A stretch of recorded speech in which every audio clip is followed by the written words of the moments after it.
رسول اللہ صلی اللہ علیہ وآلہ وسلم انی تارک فیکم الثقلین کتاب اللہ وعطرتی اہل بیتی ما ان تمسکتم بہما لن تزلوا بعدی ابدا فإنہما لن یفترقا حتی یردا علی الحوض صلوات۔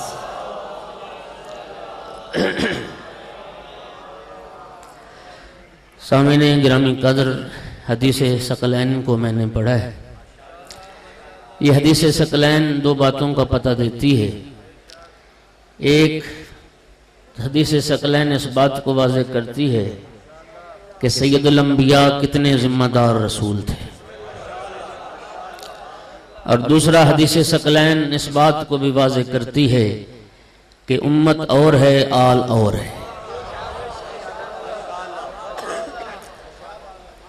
توجہ چاہ رہا ہوں۔ اور تیسری چیز جو حدیث ثقلین میں واضح ہوئی، سید الانبیاء نے اپنی امت کو قیامت تک کے لیے گمراہی سے بچانے کا انتظام اس حدیث میں بیان فرمایا۔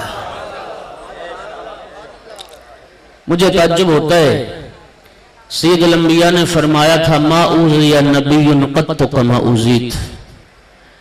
تبلیغ دین کے سلسلے میں کسی نبی کو اتنے دکھ نہیں دیے گئے جتنے دکھ میں محمد کو دیے گئے، جتنی اذیت مجھے پہنچائی گئی۔ میرے انتہائی محترم اور معزز اور علم دوست اور عاشقان اہل بیت، عزاداران امام، سامعین، میں حیران ہوں اس دنیا سے جو کہتے ہیں کہ سرکار دو عالم جب دنیا سے پردہ فرما گئے، اپنے بعد امت کی ہدایت کے لیے کوئی انتظام نہیں کیا۔ ایک کامن سینس کی بات ہے، ایک عقلی سی بات ہے۔ دوستو، دنیا میں کوئی انسان ایک دن کے لیے بھی گھر نہیں چھوڑتا جب تک گھر والوں کو کسی کے حوالے نہ کر دے۔ ایسے ہے یا نہیں؟ اور چند دنوں کے لیے اگر کوئی شخص جائے گا تو چند دنوں کے لیے کسی نہ کسی کے گھر حوالے کر کے جائے گا۔ جو لوگ حج و زیارات کا سفر کرتے ہیں وہ مہینے ڈیڑھ مہینے کا سفر ہے، تو مہینے ڈیڑھ مہینے کے لیے اپنا گھر، کاروبار، اپنا بزنس، اپنے معاملات، اپنا زمیندارہ وہ کسی نہ کسی امین کے ہاتھوں۔ توجہ ہوگی میرے دوستو، کتنی افسوس کی بات ہے کہ مسلمانوں نے پیغمبر کو اپنے جتنا بھی ذمہ دار نہیں سمجھا۔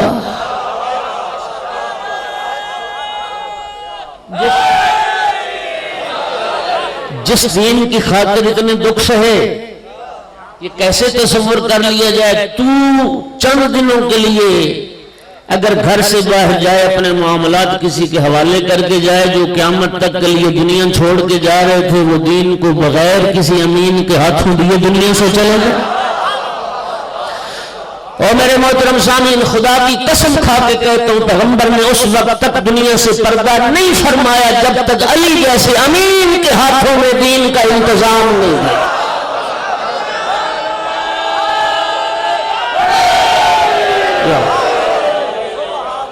اس وقت تک دنیا سے پردہ نہیں فرمایا جب تک علی جیسے امین کے ہاتھوں اسلام و مسلمین کا نظام عطا نہیں۔ یہ ایک بات۔ دوسرا، یہ حدیث ثقلین امت اور آل کے فرق کو بیان کر رہی۔ امت اور ہے، آل اور ہے۔ توجہ چاہوں گا، کیا فرمایا آقا نے، انی تارک فیکم، میں چھوڑ کے جا رہا ہوں تمہارے درمیان۔ اس کا معنی یہ ہے کہ جن میں چھوڑ کے جا رہے ہیں وہ اور ہیں، جن کو چھوڑ کے جا رہے ہیں وہ اور ہیں۔ دو، انی تارک فیکم الثقلین، میں تمہارے درمیان چھوڑ کے جا رہا ہوں دو گراں قدر چیزیں۔ جن میں چھوڑ کے جا رہے تھے وہ اور تھے، اور جن کو چھوڑ کے جا رہے تھے وہ اور تھے۔ توجہ چاہتا ہوں، جن میں چھوڑ کے جا رہے ہیں وہ ہے امت، اور جن کو چھوڑ کے جا رہے ہیں وہ ہیں اہل بیت۔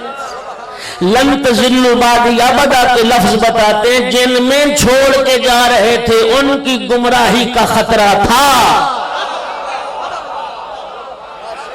جن چھوڑ کے جا رہے تھے ان کے گمراہ ہونے کا خطرہ تھا، اور جنہیں چھوڑ کے جا رہے تھے وہ قیامت تک کے لیے ہدایت کی ضمانت تھے۔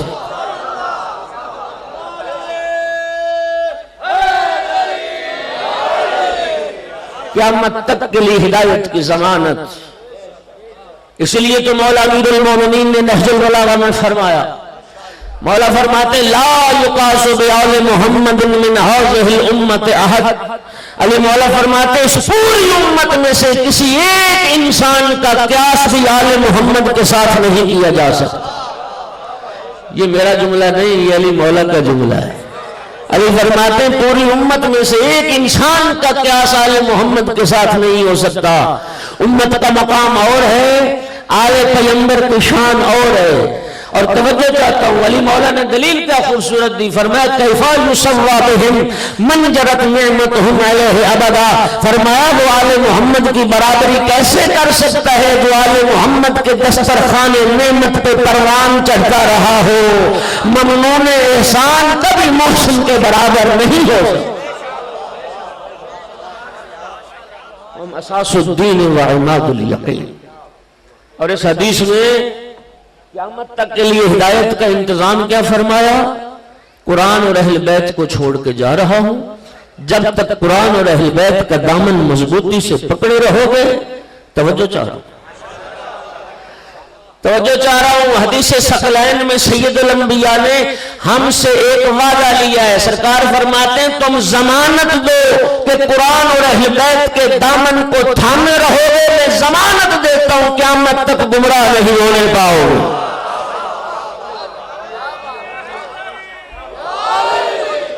قرآن و اہل بیت کے ساتھ تمسک کی ضمانت تم دو، قیامت تک ہدایت کی ضمانت میں دے دو، گمراہی سے بچ جاؤ۔ اور فرمایا پھر یاد رکھو فَإِنَّهُمَا لَن يَفْتَرِقَا۔ قرآن میرے اہل بیت سے جدا نہیں، میرے اہل بیت قرآن سے جدا۔ اور یہ ساتھ صرف زندگانی دنیا تک نہیں ہے۔ سرکار فرماتے ہیں قیامت کا دن ہوگا، میں حوض کوثر پر موجود ہوں گا، قرآن اور اہل بیت اکٹھے میں محمد سے آ ملیں۔ اگلا جملہ بھی سنو، اصول کافی شریف میں جہاں یہ حدیث موجود ہے وہاں امام محمد باقر فرماتے ہیں اس کے بعد سرکار نے فرمایا قیامت کے دن جب قرآن و اہل بیت اکٹھے پیغمبر کے پاس پہنچیں گے، سرکار دو عالم قرآن سے بھی سوال کریں گے، اپنے اہل بیت سے بھی سوال کریں گے، میں جو تمہیں اپنی امت کی ہدایت کے لیے چھوڑ کے آیا تھا بتاؤ میرے چلے آنے کے بعد میری امت نے تمہارے ساتھ سلوک کیا کیا؟ یہ سوال ہوگا قیامت کے دن۔ اور میرے محترم سامعین، صرف برادران کے ہاں ایک روایت ہے سلسلہ کہ جس میں انہوں نے یہ کہا کہ سرکار نے قرآن اور اہل بیت کو نہیں چھوڑا، قرآن اور اپنی سنت کو چھوڑا ہے۔ توجہ، میں دو چیزیں چھوڑ کے جا رہا ہوں، کتاب اللہ و سنتی، اللہ کی کتاب اور اپنی سنت۔ انتہائی توجہ چاہوں گا، میں عرض کرتا ہوں، میں تھوڑی دیر کے لیے مان لیتا ہوں، تنزل کر جاتا ہوں کہ سرکار نے اپنی سنت اور قرآن کو چھوڑا۔ توجہ، لیکن دوستو سوال یہ ہے کہ جن لوگوں نے پیغمبر کو نہیں دیکھا، جن لوگوں نے سرکار دو عالم کی زندگی کو نہیں دیکھا، جو لوگ سرکار دو عالم کے بعد آئے اور قیامت تک مسلمان آتے رہیں گے، سوال یہ عمل انہوں نے کرنا ہے پیغمبر کی سنت پر۔ ہمیں کون بتائے پیغمبر کے بعد کہ پیغمبر کی سنت کیا ہے؟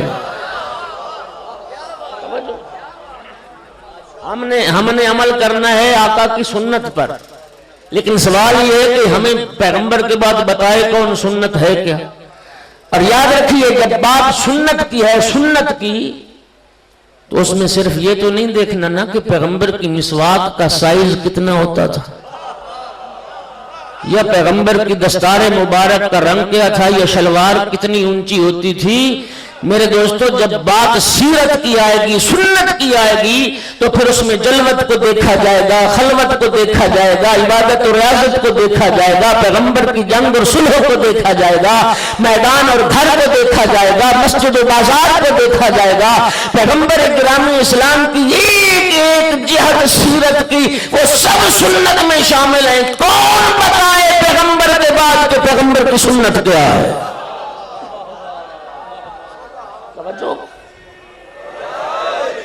توجہ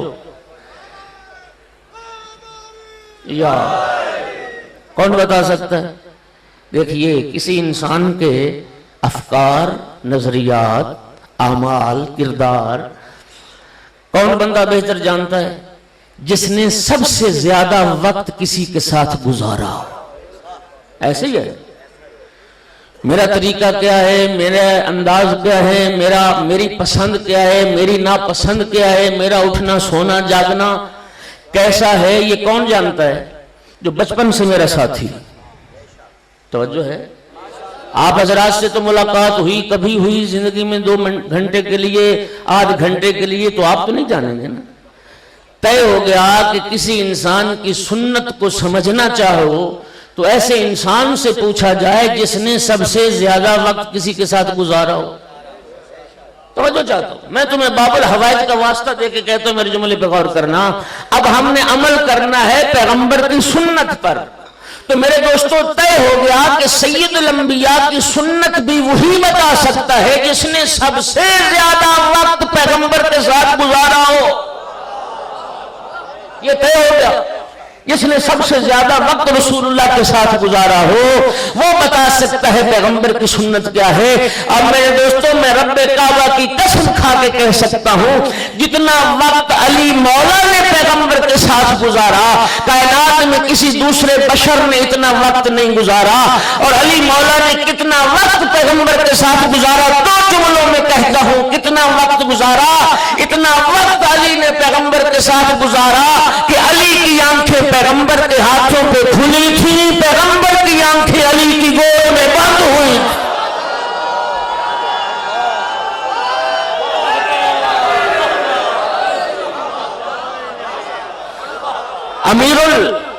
اللہ اکبر۔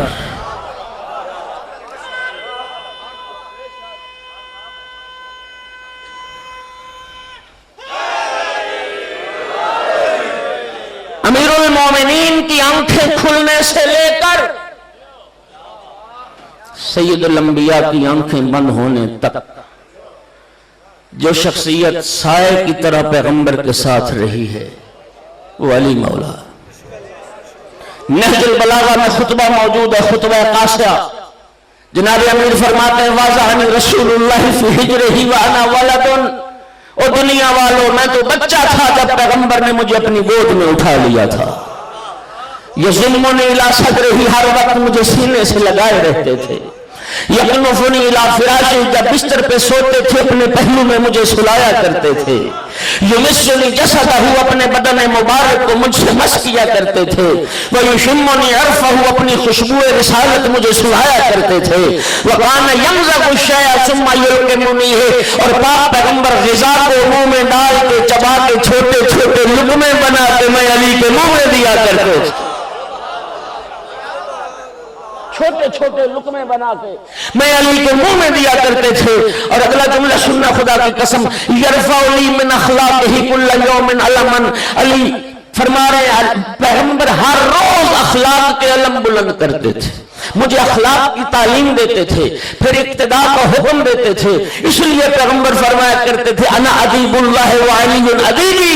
دنیا والوں، اللہ نے ادب مجھے سکھایا ہے، میں نے ادب علی کو سکھایا۔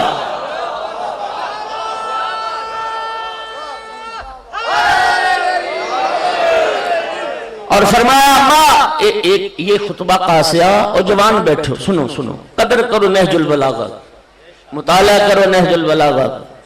اغیار نے قدر کی خدا کی قسم۔ شہید مرتضی مطہری نے لکھا، برطانیہ میں ایک لائبریری ہے جس میں صرف ایک کتاب رکھی ہوئی ہے اور وہ نہج البلاغہ۔ ہاں ہے لائبریری لیکن صرف ایک کتاب۔ اور ان انگریزوں کا یہ دعویٰ ہے کہ نہج البلاغہ وہ واحد کتاب ہے جو ہزاروں لاکھوں کتابوں سے انسان کو بے نیاز کر دے، اور ان کا یہ دعویٰ ہے کہ نہج البلاغہ کے مقابلے میں کسی دوسری کتاب کا رکھنا نہج البلاغہ کی توہین ہے۔ ایک جملہ خوبصورت، یہ جملہ مجھے لطف آتا ہے پڑھتے ہوئے، علی مولا فرماتے ہیں ما وجد لی قذبۃ فی قول ولا خطلۃ فی فعل، فرماتے ہیں میری پوری زندگی میں میری کسی بات میں پیغمبر نے جھوٹ کا شائبہ نہیں پایا، اور میرے بھائیوں اس کی ساری زندگی میں کسی بات میں جھوٹ کا شائبہ تک نہ ہو، وہی تو صدیق اکبر ہوتا ہے۔ ولا قتل فی فعل، میرے کسی فعل کو رائے حق سے ہٹا ہوا نہیں۔ اور رحلت پیغمبر کا موقع کا خطبہ بھی نہج البلاغہ میں موجود ہے۔ علی فرماتے ہیں وَلَقَدْ قُبِضَ رسول اللہ وَلَقَدْ قُبِضَ رسول اللہ وَإِنَّ رَأْسَهُ لَعَلَى صَدْرِي، جب سید الانبیاء کی روح نے پرواز کیا تھا پیغمبر کا سر مبارک میں علی کے سینے پر موجود تھا۔ میرے دوستو بس طے ہو گیا، اگر ہم نے پیغمبر کی سنت پہ عمل کرنا ہے تو علی مولا سے بڑھ کے کوئی نہیں بتا سکتا پیغمبر کی سنت کیا ہے۔ تو فیصلہ ہو گیا، حدیث ثقلین میں اگر لفظ اہل بیت ہی آیا ہو تب بھی علی کے دروازے پہ آنا پڑے گا، سنت ہی آیا ہو تب بھی علی کے دروازے پہ آنا پڑے گا۔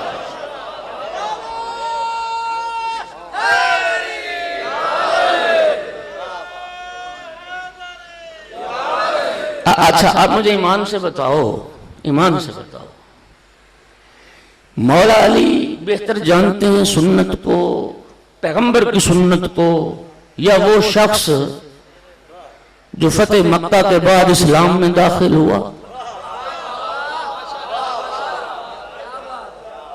نہیں آپ نے ابھی لطف نہیں لیا، سب احباب نے توجہ ہی نہیں کی۔ مکہ کب فتح ہوا؟ 8 ہجری۔ توجہ 8 ہجری میں مکہ فتح ہوا۔ کچھ لوگ اسلام میں داخل ہوئے فتح مکہ کے بعد، کلمہ پڑھا، یہ میں کہہ رہا ہوں مسلمان ہو گئے، ورنہ مولا علی کا خط موجود ہے نہج البلاغہ میں جو لکھا حاکم شام کو، جس میں فرمایا ما اسلمتم ولکن استسلمتم، تم اسلام نہیں لائے تھے تم تسلیم ہوئے تھے۔ جب تم نے دیکھا تلوار تمہاری گردن پہ لٹک رہی ہے، تلوار سے بچنے کے لیے تم نے کلمہ اسلام پہ جاری کر لیا، اور خدا کی قسم یہی وجہ تھی جو جو مجبور ہو کے ہوئے، پھر پیغمبر کے بعد جب بھی موقع ملا انہیں اسلام کی دشمنی میں کوئی کمی نہیں کی۔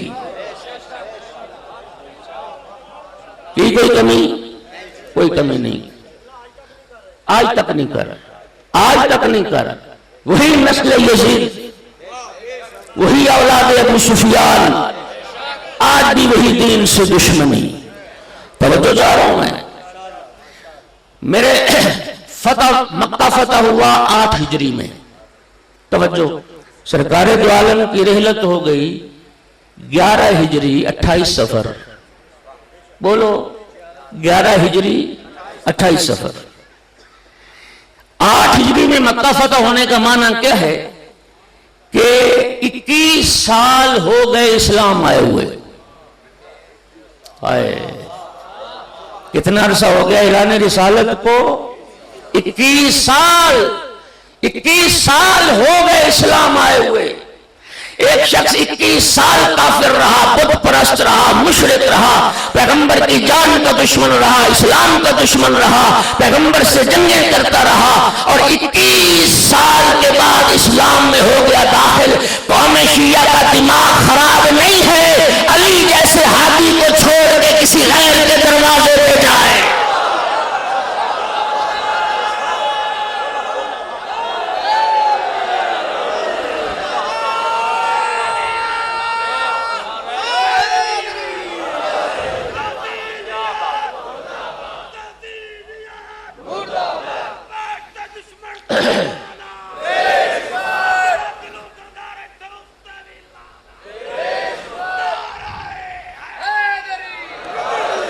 توجہ چاہو، قوم شیعہ بے وقوف ہے کہ علی کے دروازے پہ سر جھکائے، خدا کی قسم کائنات میں کوئی دکھاؤ علی جیسا، اور میرا بھائی علی مولا سے بہتر کون جانتا ہے پیغمبر کی سنت جس نے ساری زندگی ولادت سے لے کے سرکار کی رحلت کے ساتھ گزار دی. علی جیسے عالم کے ہوتے ہوئے پیغمبر کی سنت نہ پوچھیں اور اس سے پوچھیں جو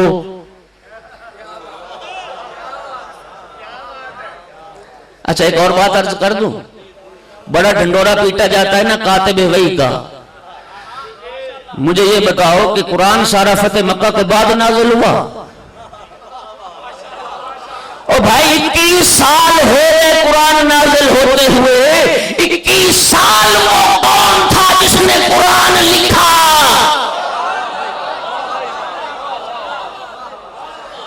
کتنے ظلم کی بات ہے جس نے 21 سال قرآن لکھا اس کا ذکر ہی نہ آئے, وہ کاتب وحی نہیں.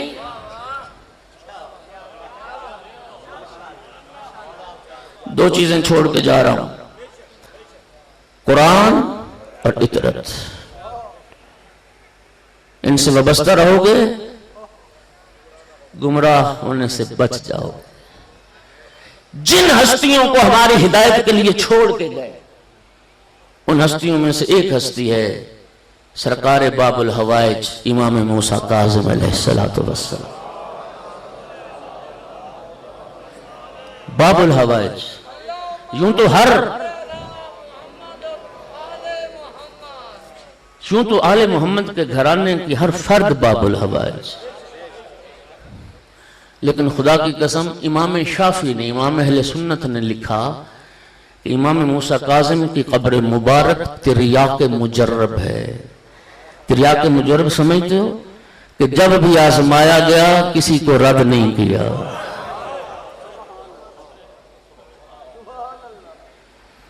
اتنے پیارے بیٹے تھے امام جعفر صادق علیہ السلام کے.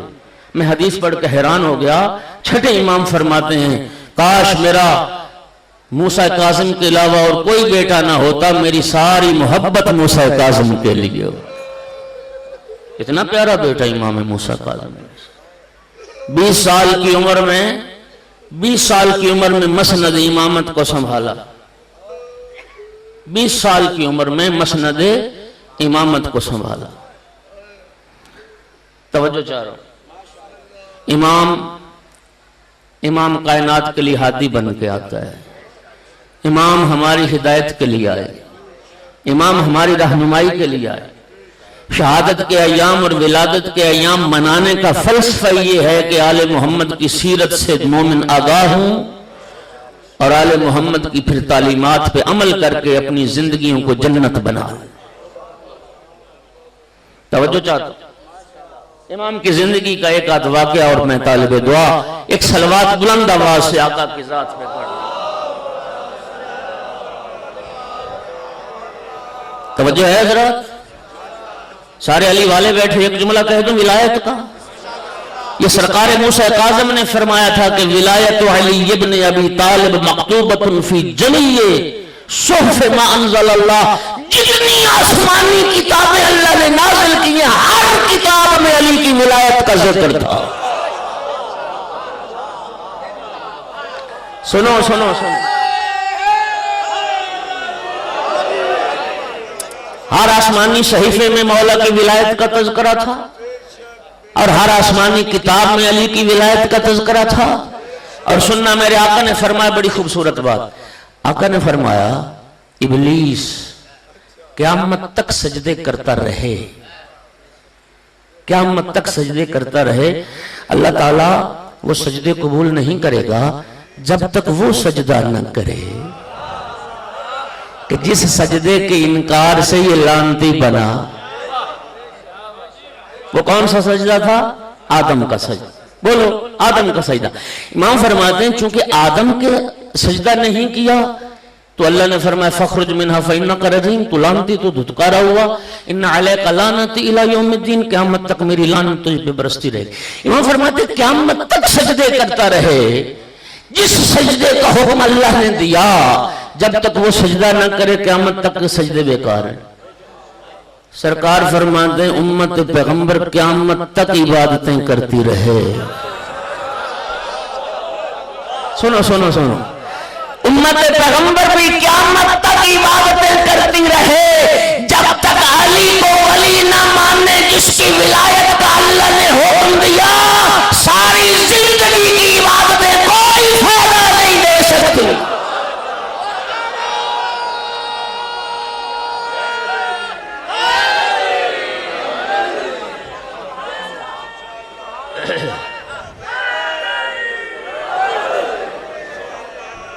توجہ چاہ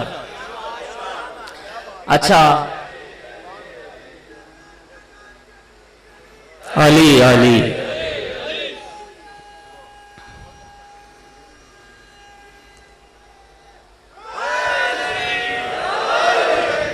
یا علی علیہ السلام، توجہ۔ اچھا ایک بات مجھے کہنے دیجیے، جن کی قبول نہیں ہونی ہاں وہ تو مسلح کھا گئے، اور جن کی قبول ہونی ہے وہ قریب ہی نہیں جاتے۔ خدا کے لیے خدا کی قسم کھا کے کہتے جس ہستی کا یوم شہادت منانے آئے ہو نا ملک کے دور دراز علاقوں سے، رب کعبہ کی قسم کھا کے کہتا ہوں زندان میں دعا کرتے تھے، اللہم کنت اسألک ان تفرغنی لعبادتک، میرا اللہ تو جانتا ہے میں دعا کیا کرتا تھا پروردگار مجھے خلوت اور تنہائی میں عبادت کا مقام عطا کر، پروردگار مجھے ایک ایسا مقام عطا کر جہاں جی بھر کے موسیٰ کاظم تیری عبادت کر سکتا۔ میرا اللہ میں تیرا شکر ادا کرتا ہوں تو نے میری دعا قبول کر لی، مجھے وہ مقام عطا کر۔ وعدہ اللہ شریک کی قسم کھا کہہ رہا ہوں، صبح سجدہ خالق میں سر رکھتے، نماز صبح کے بعد ظہر کے وقت سر اٹھا، ظہر کے وقت سر اٹھاتے، ظہرین ادا کرنے کے بعد سر سجدہ خالق میں رکھتے، مغربین کے وقت سر اٹھاتے۔ پروردگار تیرا شکر ہے تو نے مجھے وہ عبادت خلوت و تنہائی میں عبادت کا مقام عطا کر دیا۔ علی کا شیعہ وہی ہوتا ہے جس کی نماز قضا نہ ہو۔ میں دعا کرتا ہوں آمین کہنا، کریم اللہ ہمیں ہماری اولاد کو قیامت تک آنے والی ہماری نسلوں کو نمازی بنا، علی مولا کا شیعہ بنا، امام حسین کا عزادار بنا۔ اللہ آپ کو جزائے خیر عطا کرے۔ علی بن یقطین ہارون کا وزیر اعظم، بس ایک بات ہے جو پہنچانا، ہارون نے وزارت عظمیٰ کی پیشکش کی۔ مجھے بتاؤ مومن تھا، شیعہ تھا، مخلص تھا، عالم تھا، جانتا تھا کہ ظالم حکومت، ظالم حکمران کی نوکری ساتھ دینا حرام ہے، حرام۔ اس لیے سید الانبیاء نے فرمایا، سننا دوستو سننا، قیامت کا دن ہوگا، ایک منادی پروردگار عالم کی طرف سے میدان قیامت میں ندا کر کے کہے گا، این الظلمۃ واعوان الظلمہ، کہاں ہیں ظلم کرنے والے اور کہاں ہیں ان ظالموں کا ساتھ دینے والے۔ وزارت عظمیٰ کی پیشکش، آقا میرے لیے کیا حکم ہے؟ سرکار نے فرمایا تو اس وزارت عظمیٰ کے عہدے کو قبول کر، لیکن ایک شرط کے ساتھ، ایک بات کی تو ضمانت دے، تین باتوں کی میں ضمانت دیتا۔ تو ضمانت دے کہ میرے شیعوں کا کوئی کام رکے گا نہیں، توجہ، میرے شیعوں کے تم کام کرو گے یہ ضمانت تم دو، اور تین باتوں کی میں ضمانت دیتا ہوں، فقر اور غربت کا سامنا نہیں کرنا پڑے گا، لوہا تکلیف نہیں پہنچائے گا، زندان کی چھت تجھ پہ سایہ نہیں کر، تیر تلوار سے بھی محفوظ، زندان سے بھی محفوظ، فقر و غربت کا بھی سامنا نہیں ہوگا، یہ میں ضمانت دیتا۔ سنو، میں نہیں جانتا میری اس مجلس میں کہاں کہاں سے مومن تشریف لائے، اور مجھے نہیں پتا کہ کتنے سرکاری ملازم اس مجلس میں بیٹھے ہیں۔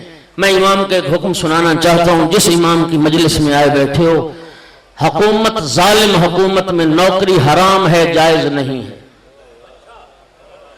ہمارے فقہا نے امام موسیٰ کاظم علیہ السلام کے اسی فرمان کی روشنی میں یہ فتویٰ دیا تھا، نوکری ظالم حکمران کی ظالم حکومت کے دوران صرف اسی صورت میں جائز ہے جب اپنی سیٹ پہ بیٹھ کے علی والوں کے تو کام کرے۔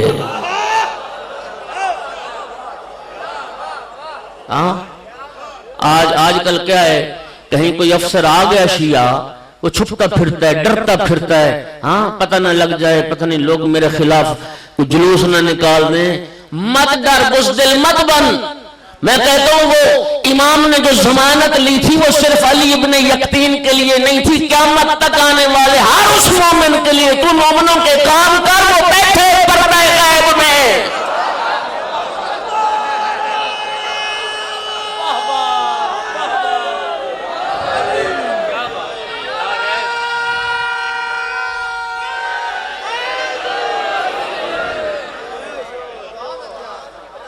وہ ہے حفاظت کرنے والا، کوئی تیرا بال بھی بیکا نہیں کر سکتا اگر یوسف زہرا کی نظر کرم تجھ پر رہے، اور ان کی نظر کرم تبھی رہے گی اگر تو محبان آل رسول کا کام کرے۔ بس وقت تمام ہوا، ایک جملہ صرف ذکر مصیبت کا۔